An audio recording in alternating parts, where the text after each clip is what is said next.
Om Aganatimirandasyan Ganagana Salakya Chaksuran Miritam Yanatashmai Sri Gurave Namaha Sri Chaitanya Manobishtam Stapitam Yanabhutare Swayam Rupakaramayam Darati Swaparantikam Bandeham Sri Guru Siyata Parakamaram Sri Gurun Vaishnavam Cha Sri Rupam Sagadatam Sahagara Raganatam Vitam Stam Sadevam Sadvaitam Savadutam Parijana Saitam Krishna Chaitanya Devam Sri Radha Krishna Padan Sahagana Lalita Shri Vishakanvitam Stam Hey Krishna Karuna Sindhu Dinu Bandhu Jagatpate Gopisha Gopika Kanta Radhakanta Namostate Jayatam Sarado Pango Mama Manir Matergati Matsavasha Parampojo Radha Ramadanamoran Sriman Rasa Rasarambi Vamsi Pada Karshan Venasanabaku Gopanata Sri Asaram Divyad Vrindaranya Kapadumara Srimad Ratnagara Shima Shanishto Shri Shri Radha Shira Govindare Prasalavi Sevamanishmanami Namo Brahmane Devaya Go Brahmane Taya Cha Jagati Taya Krishnaya Govinaya Namo Namah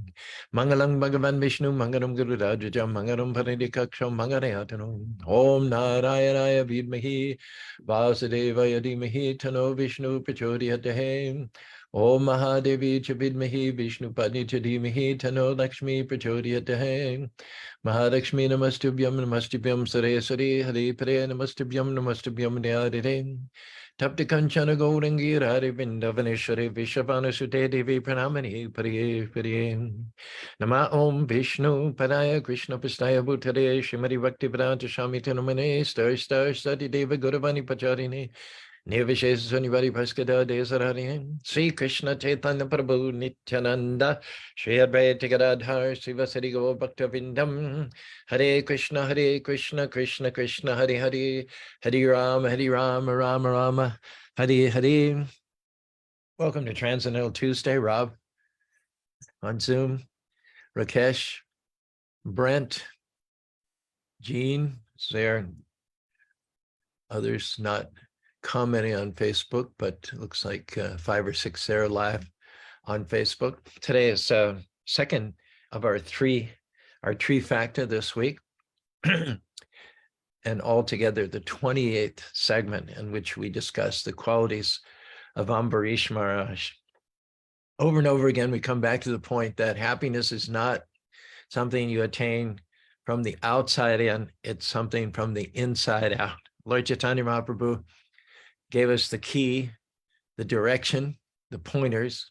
Cheto Darpanam Arjanam Baba Devagni Nirvapanam Sreya Kayura Vachandika Vidyabaduji Anandam Buddhi Vardhanam Pratiparam Pranamritashvaram Sarvat Mashnapanam Padam Vijayate Sri Krishna Chant Sankirtan.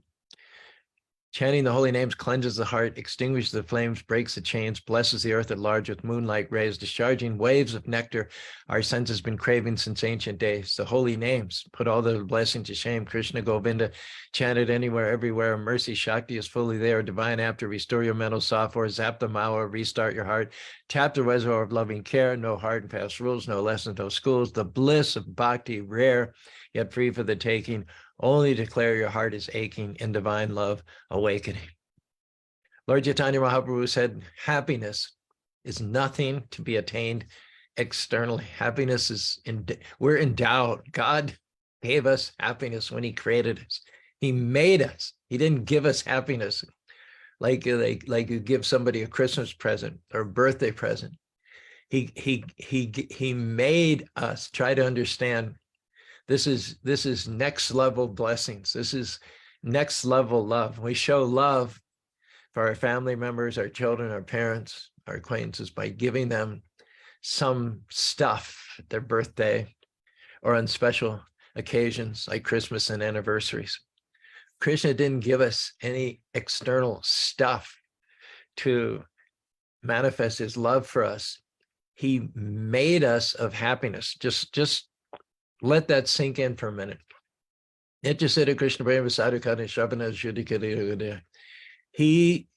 made us Satchidananda. He made us full of bliss. He made us full of knowledge, and he made us eternal. That's how much he loved us. It wasn't something he gave that could be taken away. It wasn't something that he gave which could be lost later on. It's something that he gave which is permanent. Your nature is blissful. Your nature is that you're eternal. Your nature is that you're not in ignorance. You're illuminated by transcendental knowledge. Well, true, if all that's true, how come I have bad days? How come I have bad seasons of my life? How come I get depressed?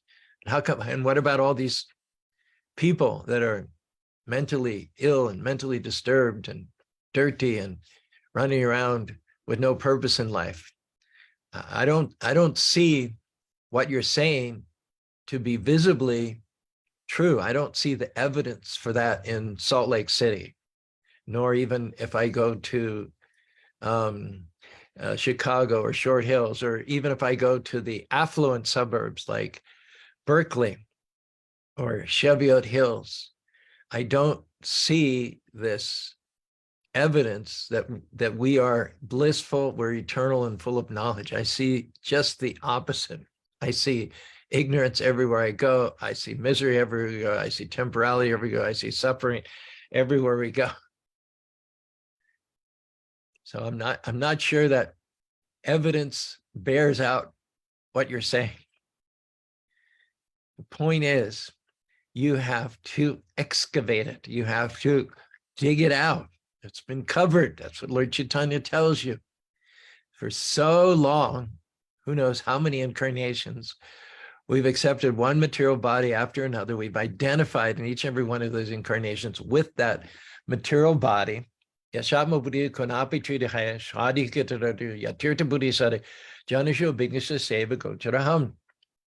accepted a false notion of the self. We've accepted the body and the mind as the self. And along with that, we've accepted the byproducts of the body, the children and relatives, wives, as extensions of the self. We've furthermore and consequently accepted the land of our birth as worshipable. We think the United States of America is a unique, special, divine place for no other reason than that we took our body from there. We have covered our real intelligence to the point that it's not, you're right. You can look here and there in the material world, and you won't really find a lot of convincing evidence that we're eternal, full of bliss and knowledge. You'll find people searching for it externally, squeezing the body and the mind, trying to get some juice, some nectar out of it, and all they're getting for all of their troubles, for all of their hard work, foaming at the mouth, the tough commute, the boring, terminally boring days at the office, and the commute back home, and zoning out before the TV. All they're getting for all of that, with all the advancement, all the technology, all the gadgets and gadgets, they're just getting a drop of water. For a thirsty man, a drop of water is hardly enough. In fact, for a thirsty man, once he gets a drop of water, it drives him mad. He gets a little taste.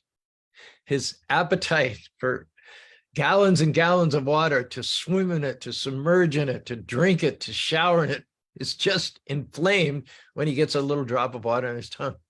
So whatever happiness we squeeze out of this material world just makes us more insane, more insane. It's like an animal sees what they think is a nice pool of clear, delicious water in the middle of the desert. Now, because they're an animal, they don't stop to analyze. They don't stop to ask the question, what is this water doing in the desert? Water is not supposed to be in the desert. They don't consider that they're looking for water in the wrong place. They should turn around, and their time would be better spent looking for water where there's mountains and where there's rainfalls and where there's a lot of greenery. But if they buy into the illusion of that mirage in the desert, they're going to perish. It's like the animal runs and runs and runs. It's already tired. It's already exhausted. It's already dehydrated.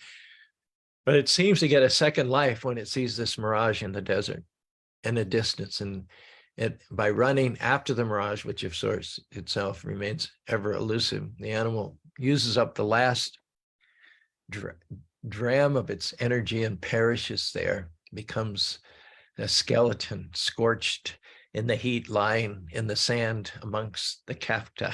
So how many of us could that be true for in a metaphorical sense? We're so tired, so exhausted. We seem that we've been going so long without a real shot of bliss or joy or any real meaning or purpose in our life. And then we see a new car or a new gadget, or we see a real estate advertisement on TV, and then we seem to get our second breath. Oh, well, maybe the problem is that I don't have this house, or the problem is that I don't have that ATV, or the problem is I don't have that pickup, or I don't have that wife, or I don't have that job or that career.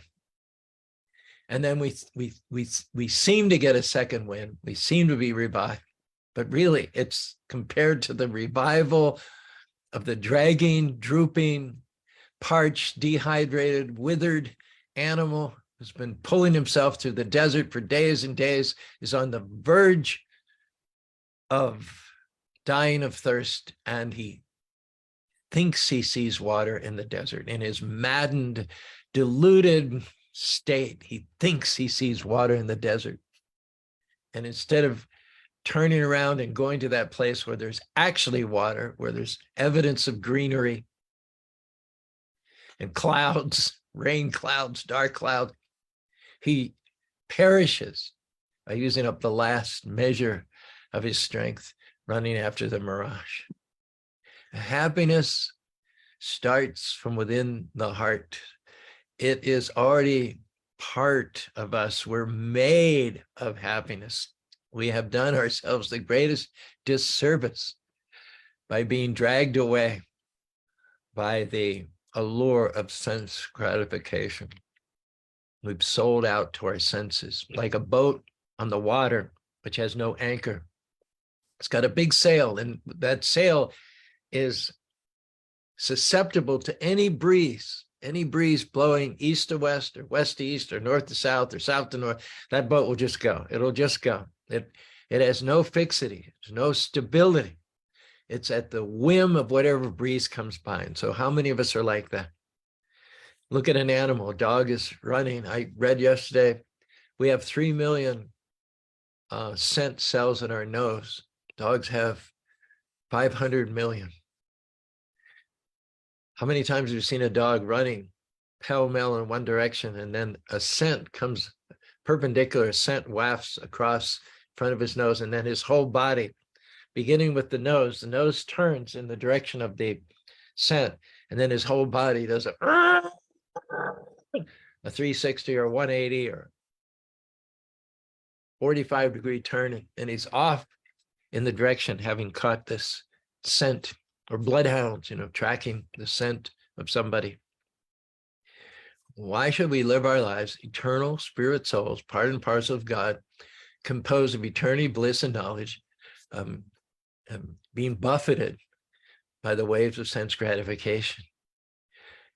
Bliss is there, eternality is there, knowledge is there, but we have to excavate it.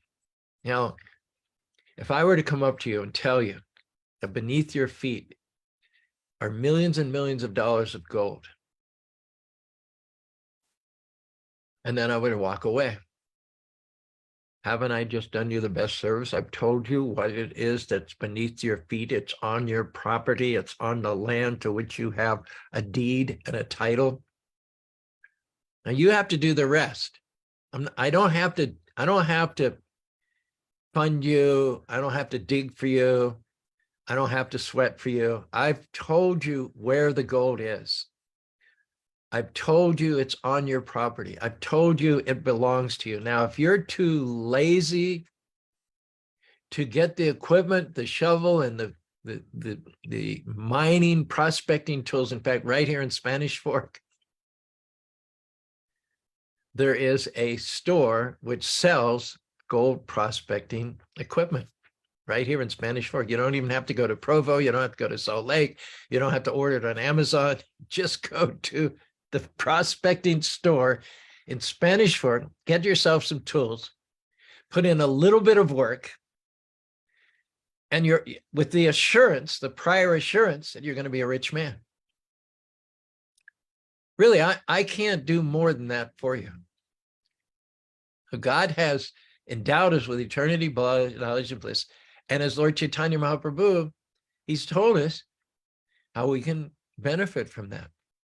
Well, we have to do our part. We can't sit around and expect it to jump out of the ground into our lap. And oftentimes, how often is it that skepticism, negativism, nihilism is just a cloak for laziness?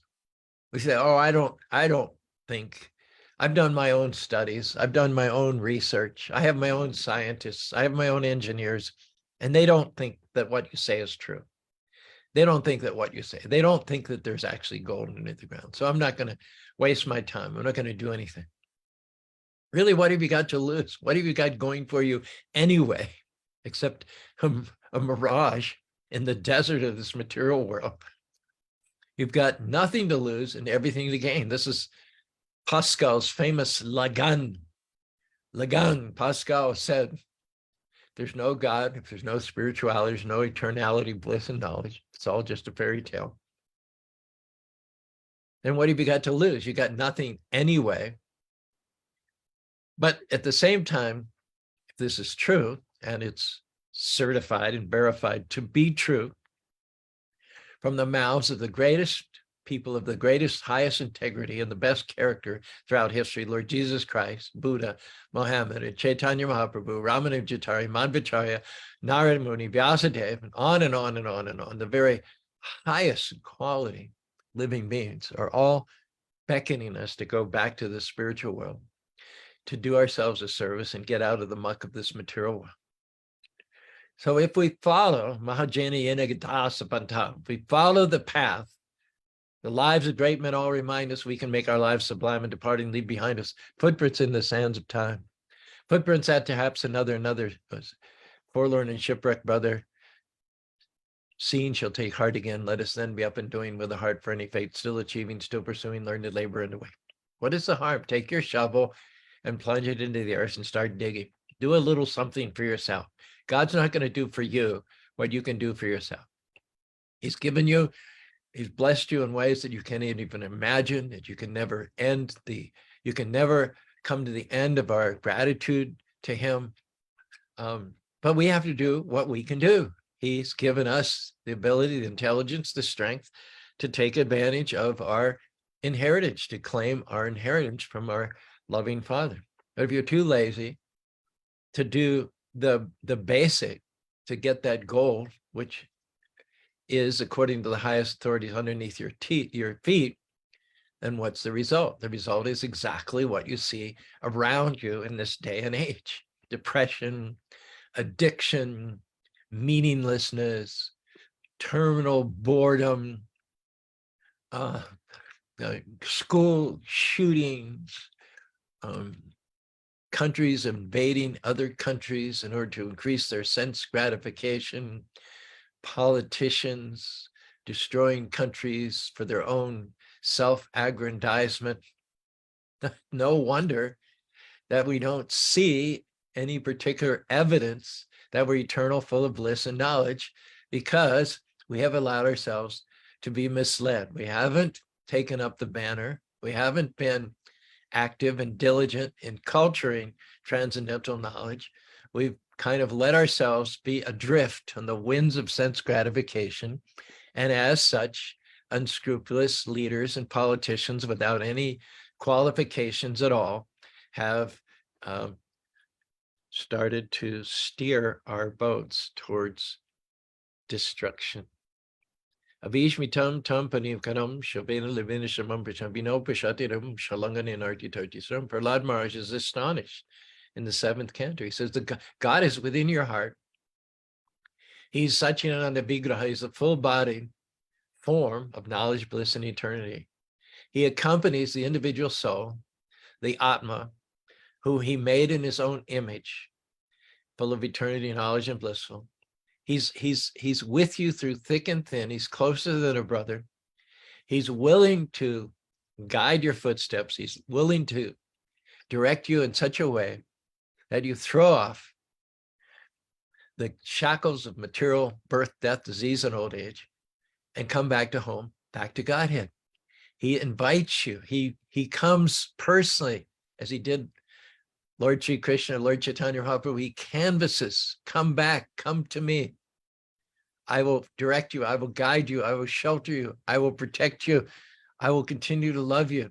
He's right there. All we have to do is accept the help of the unlimited Supreme Personality of Godhead. And yet we prefer to be independent. We prefer to be skeptical. Oh, I don't think I'm eternal. I don't think there's a God. I don't think there's any purpose to life. It's all just random chemicals. I'm reading a book, I forget the name of the author. It's about the feelings of animals. It's about the feelings of animals. And she talks about all these researchers who spent years and years studying birds and chimpanzees and cats and dogs and elephants, and years of research, hundreds and hundreds of researchers studying the habits of various species of life in order to discount the materialistic so-called scientists' prejudice that animals have no feeling, no self-awareness, they have no languages, they have no ways of communication. Animals just acts the way it does just due to electrical impulses. There's no emotion, there's no sensitivity, there's no self-awareness, there's no consciousness, there's no ability to thought. That was the default position of the scientists who followed Darwin, evolution of the species, who believe that there's no God, there's no creator, there's no person in charge, but everything has happened due to the random combination of elements. So much research, so much literature. And at the end of every chapter, she's saying, I hope that this research will help us to have a more understanding, empathetic, and compassionate posture towards the animals. Rats. There's a whole chapter about rats, how they like to be tickled in a certain way. They'll run on the treadmill, they'll do tricks, they'll do all kinds of things. If you just tickle them in a certain part of their head, they love that. They'll go out of their way to help other rats. Disregarding their own self-interest, they will engage in altruistic, selfless activities to help other rats. We had some in the temple in Salt Lake City, and no sooner would we catch one, then all the other rats would try to help that one that would be caught, but they would learn immediately how it was that rat would caught, and you could never catch another rat using the same technique. They're so intelligent, they're so sharp, they're so insightful. It takes all this effort and all this research to begin to understand that there's really very little difference between us and the animals. But you get that right off the bat. You don't need research. You get that from the Vedic literatures. You get that from Krishna consciousness. God created all living beings in his own image. We're created in the image of God. We've forgotten God. We've strayed from God. We've distanced ourselves from God. And so we become covered with matter. Our physical bodies we've been burdened with physical bodies. Our minds have been shrouded with ignorance. And some of us have even devolved. As eternal spirit souls, we've even devolved into this subhuman species of life. However, if you follow the Vedic view, we're all parts and parcels of God. We're all individual, unique, sentient living beings.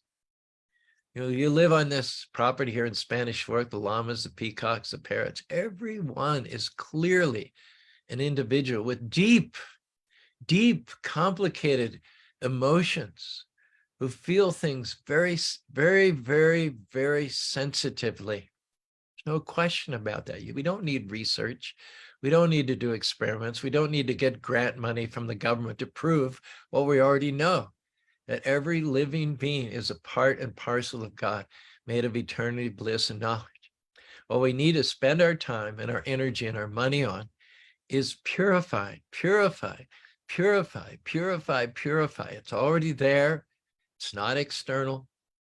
Every Every fulfillment of every dream, of every desire lies already within us. Yata jara chanabasha kambashara drishya sanapina drishya. The sage upon whom Mars Yudhisthira wandered in the seventh canto of the Srimad Bhagavatam, he was lying.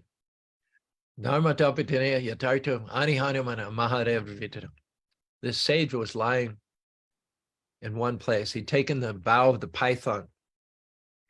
He wanted to depend on God to the point that he wasn't going to lift a finger for his own maintenance. He was going to just do what the python does. The python lies in one place and waits for the prey to come and walk into its mouth, literally. He doesn't go here and there, long distances, expend a lot of energy for his sustenance. Now, this sage had taken the bow of the python. He was just lying there. And whatever food would come, whatever God would supply, that he would eat. He wouldn't make any effort separately. Otherwise, all of his effort, his intelligence, his energy was dedicated towards chanting Hare Krishna, Krishna Krishna, Hare Hare, Hare Ram, Ram Ram, Hare Hare. So Yudhisthira asked him, he said, I understand what you're doing. I understand how it is that you're going to the next level of dependence on God and you're depending on him. He's our provider. And I understand what you're doing. But what I don't understand is how come you're overweight? How come? I understand God gives us what we need, but it seems like because of your faith, because of your surrender, God's given you more than you need. You're taking in more calories than you're expending. I imagine someone who's just lying on the path all day long wouldn't be expending many calories, and it might not take too many calories to the intake exceed the extake. And that they say that's the formula for gaining weight, when you're taking in more calories than you're expending. So if you're lying in the shape of a python, you're not expending very many calories, but the mystery for Yudhisthira was you're obviously taking in more calories than you're expending because you gained weight. Nityanam Chaitanya Stekanam Ekyo Vidadi. Come on. That one singular, intelligent, all-powerful living being, he assumes responsibility for our maintenance. We don't have to go to extraordinary measures in order to maintain ourselves. God accepts the parental responsibility of maintaining his children. Millions and millions of creatures in millions and millions of species, and they all get what they need for their sustenance, for shelter, eating, sleeping, mating, defending, every single day. We should concentrate our energy on self-realization. If we do that, everything else will be taken care of. Krishna says in the Bhagavad Gita, because I create the dual worlds of spirit and flesh, the wise prioritize my service, keeping their hearts forever fresh. My pure devotees think of me, follow me all the time, discussing me incessantly. I am theirs and they are mine. Because they serve with love and never swerve aside, from within their hearts I cause ignorance to subside. All we have to do is start paying attention to what it is that's inside of us. Tesham evanu kampartam ahamaganam nishyamyat janashi. Krishna is there within your heart. He's willing to illuminate you. He's willing to turn up the wattage of transcendental knowledge.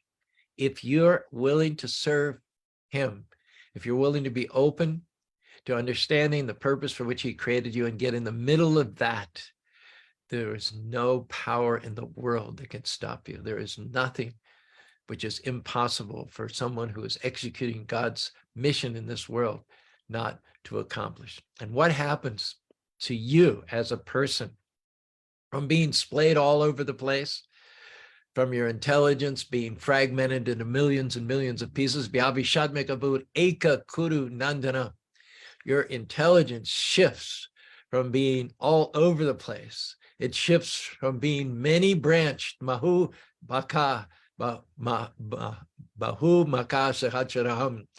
Eka Kuru Nandana becomes laser focus. It fixes on the root source of all things. When someone says, true, I got enough things. I got kids. I got soccer practice. I got my job. I got my career. I have the PTA. The last thing I need is to have one more duty, one more obligation, one more relationship in my life. I'm already at the edge. I'm already stretched too thin. Hey, you have this one obligation, and that takes care of every other obligation. It will not be an additional burden. It will be the key. It will be the solution to all of your stress, all of your accumulated anxiety, to have only one person to serve and only one person to please. You won't have to please 50 different people in 50 different ways. You only have one person to please. And that will result in lowering your stress level, lowering your anxiety. Krishna, I just want to please you. And in pleasing Krishna, you'll be a good spouse, you'll be a good father, you'll be a good mother, you'll be a good member of the PTO, you'll be a good employer, you'll be a good employee, because pleasing Krishna encompasses every other thing. If you advance in devotional services, you increase your love for Krishna, you will begin to shine. The soul which is within you will begin to light up. You'll tap into bliss, knowledge, as well as realizing your eternal, the normal challenges of everyday life will no longer upset you like they did before. Krishna is offering himself served up on a platter in the form of his holy name. Kali Kadera Dhamma Krishna Namasha Krishna Shakti Vina Nahita Bhavtanam. In this age of Kali, the only thing you have to do to come up to the same level as the great saints and sages of previous ages, sages who did penances and austerities for hundreds, if not thousands of years, who wrote volumes and volumes of transcendental literature, who lived in forest ashrams and chanted mantras for their entire lifetimes. All of those fruits can be achieved in this current age of Kali Yuga by doing nothing more than chanting Hare Krishna, Hare Krishna, Krishna Krishna, Hare Hare, Hare Rama, Rama Rama, Hare Hare. Krishna has invested his names with his very self. He resides within his names. And when you roll the syllables Krishna, Rama, and Hare on your tongue, you'll be tasting the greatest happiness, the greatest nectar without any extraneous extracurricular activity.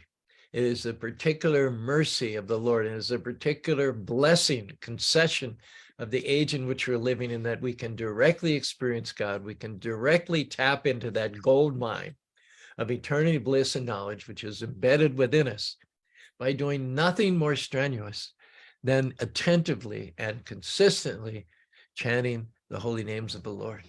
Raja Bija, Rajaguyam, Pavitam Param, Pachakshara Sramanam, Susukam, Kartam Avya. You just chant the name of the Lord. This is knowledge, which is described as Goyam, confidential, and yet Krishna broadcasted it to Arjuna in the Bhagavad Gita. There are 3,000 editions of the Bhagavad Gita in the English language alone. Who knows how many translations and commentaries and editions there are in the many different languages throughout our planet.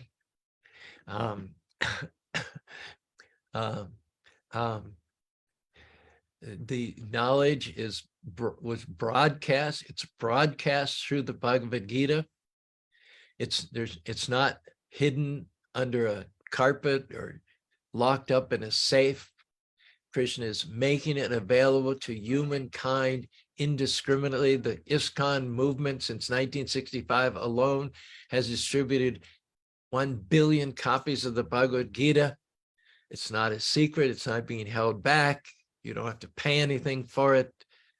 You don't have to have any qualifications. It's freely available. And yet how many people will take advantage of it and simply sit down with faith in the authorities who have passed it down to us and chant Hare Krishna, Krishna Krishna, Hare Hare, Hare Rama, Rama Rama, Hare. Now you're beginning to understand why it's called confidential. Because people are so poor, they're so lazy, that they don't think they need to bestir themselves in order to get immortality, to get bliss, and to get knowledge. They think of themselves as so privileged, they're so spoiled. They're so used to being flattered and catered to in this consumeristic society, that they think that all this should be delivered to them in their lap on a platter without them having to lift a finger in order to attain it. I'm sorry, things just don't work that way. Krishna says, Raja Vijaya Rajagam. This is the king of all knowledge. It will make you happy. It will uncover the happiness which Krishna already embedded in you. Idam Uttama. It will take you above the dualities of this material nature. It'll take you above honor and dishonor, hot and cold, happiness and distress, to the transcendental platform. You will be able to experience this directly and in a short period of time. Susakam kartam avyayam. And it simply involves chanting the holy name of the Lord. Hare Krishna, Krishna Krishna, Hare Hare, Hare Ram, Ram Ram, Hare. We find this assertion in the 9th chapter of the Bhagavad Gita. That chapter is entitled The King of Education, because Krishna presents in the 9th chapter the essence of all doctrines and philosophies that have gone before in the first 8 chapters of the Bhagavad Gita. In the 9th chapter of the Bhagavad Gita, we are presented with the king of all knowledge, the essence of all knowledge, the fruit of all the Vedic literatures and all kinds of philosophy. It is called confidential because confidential presupposes understanding the difference between the soul and the body, and it culminates in devotional service. We are souls, we're eternal. However, that's not the end of knowledge. Aham brahmasmi, to know that I am apart from this body. This body is temporary, full of ignorance and misery, but I am eternal, full of bliss and knowledge. It's not the end goal of knowledge. It's a significant first step. It's a significant breakthrough from darkness to light, from reactive to proactive, but it is not the end. One has to understand that as a spirit soul, we are subordinate to the Supreme Spirit. And therefore we need to yoke. We need to do yoga in connection with him, reconnect with him by chanting his holy names of the Lord. People, there's a dearth of education about this internal confidential knowledge. There's a surfeit, there's an excess of education about external knowledge, about the stuff of this material world. As far as external, material, mundane, temporal knowledge is concerned, there's so many departments. It's covered. Politics is covered. Sociology is covered. Physics, chemistry, bioengineering, astronomy. Some of these kids, nowadays, they're in postgraduate school. I've known them since they were knee-high to a grasshopper. They've gone through high school. They've been brilliant. They've gone to college. They've had 4.0 grade averages. And now they're in postgraduate school. And I tell you, what do you study? I don't even understand microgenetic, biological, I don't even understand the whole area of knowledge in which they're engaged. That's how covered we are in terms of the material knowledge. And yet it's not to our credit. It's not to our credit that we study so thoroughly the trees and ignore the forest. This whole material world is like Krishna's shadow. So imagine if you spend all your time and your energy studying the shadow while denying or ignoring the existence of the person who casts the shadow. And no matter how much you study the shadow, it's only going to give you a limited understanding of reality, a unidimensional understanding of a multi-dimensional reality. And it's only going to give you an impersonal understanding of the multifaceted person who casts the shadow. Someone said, religion is the study of the ordainer and science is the study of order. You might as well say science is the study of shadow and religion is the study of he who casts that shadow. Science is the sub-study of shadow and religion is the study of substance. And yet there is no department of knowledge in any university anywhere in the world where the science of the spirit soul is instructed. And yet, without the spirit soul, what good are your PhDs, MA, LSDs? What good are all your degrees, all your honors, all your awards, all your tenured chairs at the most prestigious universities? What good is it all? Because as soon as the soul leaves the body's obnoxious. Bhagavad Bhakti Hina Shajahi Shatram. These accomplishments, these achievements of a modern materialistic society are no better than decorations for a dead body. Better your energy would be spent transitioning, shifting your intelligence from studying the shadow to studying the substance, from studying illusion, that which is temporary, to studying ultimate reality. Yata Sayana Purusha said the Lord lies down in the causal ocean as Mahavishnu. He goes to sleep, he goes into his yoga nidra sleep, and he dreams. And while he's dreaming, from his pores and from his breathing come millions and millions of universes, originally like tiny golden eggs. And inside of each and every universe, there's a second expansion called Garbhodakshaya Vishnu. And Garbhodakshaya causes the universes to grow. And then there's a third expansion of Vishnu called Kshirodakshaya Vishnu, who enters into each and every atom and the hearts of each and every living being in each and every universe. So this is called Yata Shayana Purusha, the Supreme Personality of Godhead, in his expansion, and this Mahavishnu, huge, gigantic Mahavishnu expansion from which the whole material world comes, is a part of a portion of Krishna. And he lies down, and in his dream state, this entire material creation with its millions and millions of universes, planets and galaxies and solar systems and suns, it proceeds from his dream. His dream becomes this temporal reality. And all the living beings who are envious of the Lord, who see their interests as differing from the interests of the Lord, who want to take what the Lord has given them and exploit it for their own purposes, they are shunted off into this material world. They're a disturbance in the spiritual world. And so the Lord very kindly has created out of his dreaming, an alternative reality for the rebellious, envious souls. And thus we have ended up in this material world. But the Lord doesn't leave it at that. He doesn't abandon us. He doesn't exile us and leave us without the means of getting back home, back to Godhead. He appoints the creator, the engineer, the physical creator of each and every universe, the Lord Brahma, as his devotee.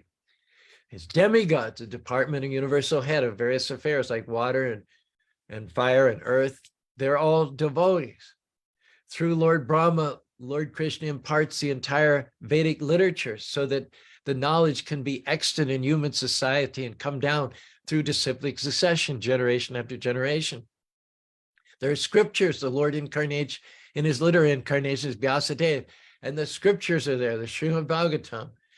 Not only that, the Lord personally comes. He enters into his own dream in his original form as Sri Krishna, as Sri Chaitanya Mahaprabhu. They're all different categories of avatars.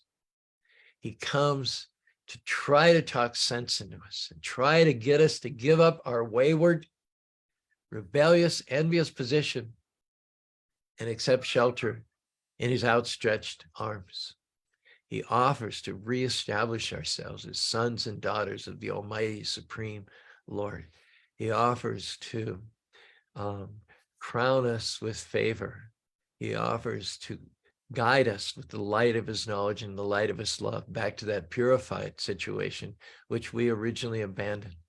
Nitya Siddha Krishna Prema Savana Kada Shravanada Shuddha. He offers to assist us in reviving our original God consciousness. Now, if we reject that offer and choose instead to continue to be a phony, continue to make a pretense of having our act together, continue to deny God, to continue to muck about in this shadow, insubstantial, dreamlike reality, which is nothing more than the projection of our own illicit desires. If we continue to insist on having a divided heart, if we continue to stress ourselves out by trying to please everybody and everybody in the family, in the job, in the workplace, if we continue to cover up our real identity and present ourselves otherwise, then it's on us. It's on us. God is there. God is open. He's inviting us to see him face to face, but we prefer to keep on our dirty glasses. We prefer to keep God obscured from our vision. We prefer to keep a dirty heart. We prefer to keep that God who is the very essence of sunlight, knowledge, bliss, and eternity. We prefer to keep him covered, repressed. We prefer to keep the ashes of our sense gratification, our personal ambitious desires, our enemy. We prefer to shovel the garbage on Krishna to cover him up rather than to let him emerge and shine. Essence of happiness is a clean heart. God is situated in the heart. You have to give him a nice, clean place to live. Can't cover him with refuse, garbage, envy, lust, and greed. You give him a clean place to live. You do that one thing, then Krishna will do everything that you need to get you to where you want to go for the fulfillment of all the innermost desires of your heart.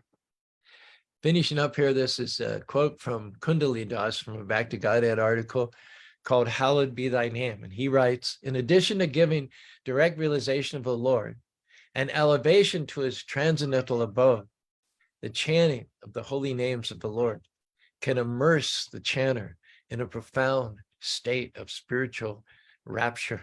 Ultimately, he continues to write, perfection in chanting the holy name promotes the chanter to the spiritual world, the kingdom of God. There, in a spiritual body, he engages in direct devotional service to the Lord forever. This attainment is the professed goal of the world's major religions.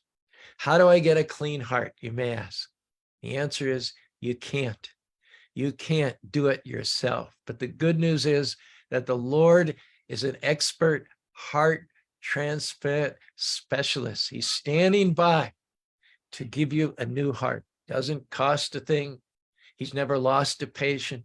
His procedure is susukam kartamabhyam. Not only is it not painful, but it is joyful. He wants to give you a new heart, a happy heart. Hare Krishna, Hare Krishna, Krishna Krishna, Hare Hare, Hare Rama, Hare Rama, Rama Rama, Hare Hare. Some of you out there, you've got a broken heart. You've got a hurting heart. You've got a hard heart. You've had so many instances of rejection, betrayal in your life for so long. Let all that pile up and your heart has become stony and hard. It's hard to break through. Nobody can get close to you. Some of you have a divided heart, trying to serve God one way on Sunday and then on Monday. You're trying to please so many different people. You act one way with one group of people, other ways with other groups of people. Your heart is divided. It's no wonder you're not happy. Let Krishna and Lord Chaitanya Mahaprabhu give you a new heart. Stop pretending that you're really happy when you're not happy, you're miserable. Stop pretending that you're following God when you're only doing it half-heartedly, if at all. Come to Krishna today and say, Krishna, I need a new heart. Happiness is from the inside out. Happiness is a heart condition. Hare Krishna, Hare Krishna, Krishna Krishna, Hare Hare, Hare Rama, Rama Rama, Hare Hare. Lord, my prayer this morning is, Transcendental Tuesday, help me to realize that you're everywhere, that you're everything, and you can see everything. There are no secrets with you, no locked doors. You know, Lord, every thought that has ever crossed my mind, every jealous thought, all the envy, all the lust, every thought of murder or suicide or fear or depression, every wrong thought, Lord, you know it, you've seen it all. And yet, what totally blows me away is that you still invite me in. You still take the trouble to come all the way from the spiritual world, and you're before me on bended knee, asking me to realign my priorities, to let you be my life guide, my life goal, to put you first place in your life. You've assured me that if I'll put my heart first on you, then All other necessities of life will come to me as a matter of course. You've asked me to let you become the center of my life. You've offered to help me become more concerned with pleasing you than pleasing other people. Lord, give me a new heart filled with clean thoughts and right desires in this life and in the next life. Lord, take me back home, back to God. Om Tat Sat. Hare Krishna, Hare Krishna, Krishna Krishna, Hare Hare, Hare Rama, Hare Rama, Rama Rama, Hare Hare.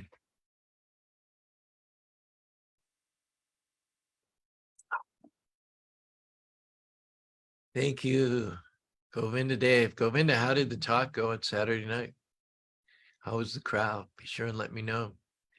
Govinda coupled George Harrison's lyrics from his songs with the messages of the Bhagavatam. William, good morning.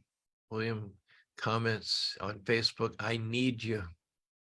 Govinda Dave, so grateful for this lecture, showering transcendental knowledge. Shale from Ephraim, developing a relationship with Krishna is like breathing fresh air for the first time. I'm so grateful for him and his love. Hare Krishna, Shale, and Pierre, and Tiana, and I'm getting to know the names of your family members. I'm not there yet. My Bobby says, loneliness and isolation are problems arising out of technology. Discovering that to be all too true. Brent, thank you for joining. Rakesh was the first one on board this morning, followed by Brent and Jean. And over here on Zoom, we have Rob. Rob has gotten really good in capturing the highlights of our talks. So can you share with us this morning, Rob? Yes, Prabhuji. Let's see what we have here. Material illusion brings spiritual confusion. It's up to you to do your part to find happiness in your heart. Yeah. Krishna gives us what we need to be spiritually freed. Krishna turns up the intensity when we show spiritual propensity. If you serve the Supreme, you will receive the cream. If you give God a clean place, you will receive unlimited grace. Wonderful. Beautiful. Happiness is a heart condition, uplifting your spiritual position. Put Krishna first and quench your thirst. How many of those are there? 8. Awesome. It's one every 5 minutes. Some come quicker than others.